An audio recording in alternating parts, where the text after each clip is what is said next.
হচ্ছে। বিসমিল্লাহির রহমানির রহিম।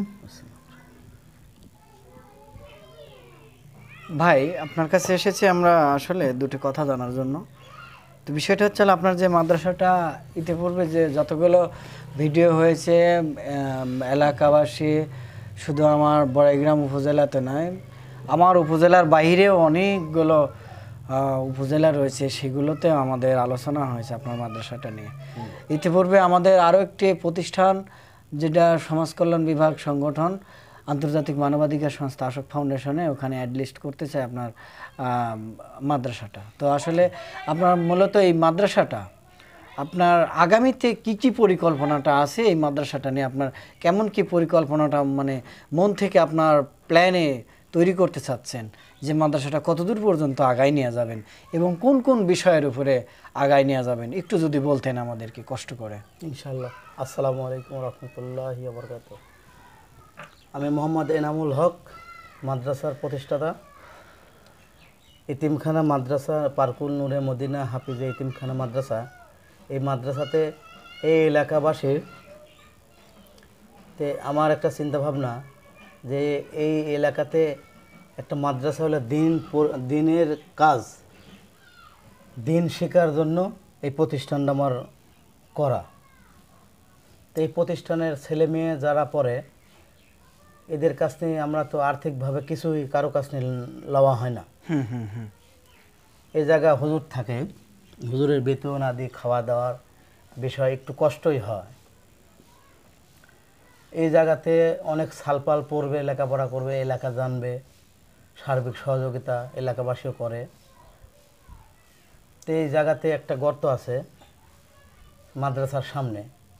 এই গর্তটা বোধানে আমার পক্ষে একটু অসম্ভবই হচ্ছে।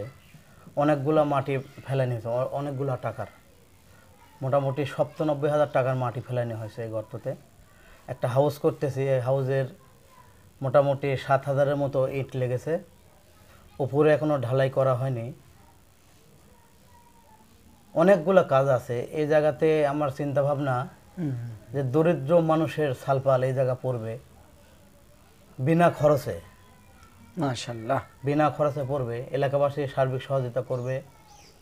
আবার এই জায়গা থেকে হাফেজ মাওলানা হবে, একটা চিন্তা ভাবনা ভালোই আছে, আল্লাহর রহমতে নিয়ত ভালো আছে।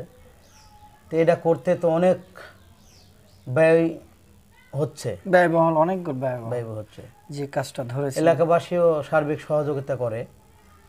তা আপনাদের কাছে আর্জি যে আপনাদের মাধ্যম দিয়া এটা যদি একটু আরো পরিবেশ ভালো করা যায়। আপনার এটা তো, আপনি তো সারাদিন এটা নিয়ে তো পড়ে থাকেন না, তাই না? আপনার ব্যবসা বাণিজ্য আছে, বাড়িঘর, ছেলে সন্তান আছে, ব্যবসাটা আসলে আপনার কেমন চলে একটু যদি বলতেন। ব্যবসাটা মোটামুটি পার্কুল লক্ষ্মীকুল পৌরসভা, বড়াইগ্রাম লক্ষ্মীকুল পৌরসভাতে মাছের আড়তদারি করি। এই আড়তে যায় যত সব কামাই রোজগার হয়, তো একটু সহযোগিতা আড়ত থেকেও আমি চেষ্টা করেছি সার্বিক যত দূর দেওয়া যায়, আরও দেবো ইনশাল্লাহ। মাশাআল্লাহ। তো আপনার এই যে আসলে হুজুরের বেতনটা মোটামুটি কি চলছে, না হালকা পাতলা কোনো বকেয়া টকেয়া থাকে? এতে মানে যতটুকু আর কি আয় হয় আর কি, কোনো ছেলে মেয়েদের কাছ থেকে কোনো বেতন নিচ্ছেন? না, মোটামুটি বর্তমানে আজ 5 বছরের মধ্যে তো পড়াশোনা যাই হচ্ছে ঠিকঠাক।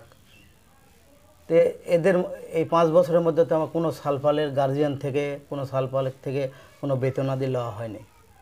তেমন আমরা একটু চিন্তা ভাবনা করছি হালকা কিছু যদি ধরা যায়, তাহলে 2টা হুজুর 3টা হুজুর থাকবে, ইংরেজি বাংলা অঙ্ক আরবি পড়া হবে। তো এদের তো অনেক খরচ, এগুলো তো দিতে হবে অবশ্যই। তে গার্জিয়ান পক্ষকে বলবো যে কিছু সহযোগিতা যেন মাদ্রাসাতে করে, যাতে হুজুরগুলা মেহনত করে, এদের তো পরিবার আছে, চলতে হবে। তে হুজুর ছাত্রদের কাছে হালকা কিছু নিতে হবে আমার চিন্তা ভাবনা। আর এলাকাবাসী যাই যথেষ্ট যদি দেয় আলহামদুলিল্লাহ চলবে। আর এছাড়া তো আসলে এলাকাবাসী দিয়ে তো চলে না, অনেক খরচ। তো আমি বলতেছি যে এই ভিডিও যারাই দেখবেন একটু বিনয়ের সাথে, একটু বিবেক বিবেচনা রেখে যাতে সার্বিক সহযোগিতা করা যায়, যাতে মাদ্রাসাটা প্রতিষ্ঠাতা করা যায়। এই তো যাই হোক, আপনার যে এই মাদ্রাসাটা, এই মাদ্রাসাতে মানে কেমন সময়টা আপনি দিচ্ছেন আর কেমন সময়ে আপনি অর্থ করে ব্যয় করতেছেন আপনার ছোট্ট একটি ইনকামের সোর্স থেকে?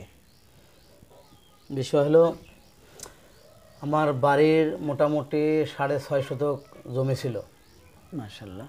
এই জমিটা বিক্রি করে এই মাদ্রাসার জায়গা জমি কিনে ঘর দরজা করে এভাবে চলছে। হুজুরের বেতনও মোটামুটি আমার পকেট থেকে দেওয়া হয়। তো আসলে আমি একটা গরিব মানুষ, আমি ছোট্ট একটা ব্যবসা করি।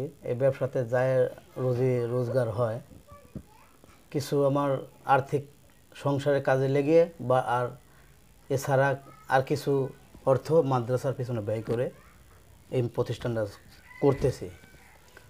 তো আপনাদের কাছে একটা অনুরোধ যে আপনারা একটু সহযোগিতা করবেন এই মাদ্রাসা করার জন্য। করলে আমার জন্য অনেকটা ভালো হয় মাদ্রাসার জন্য।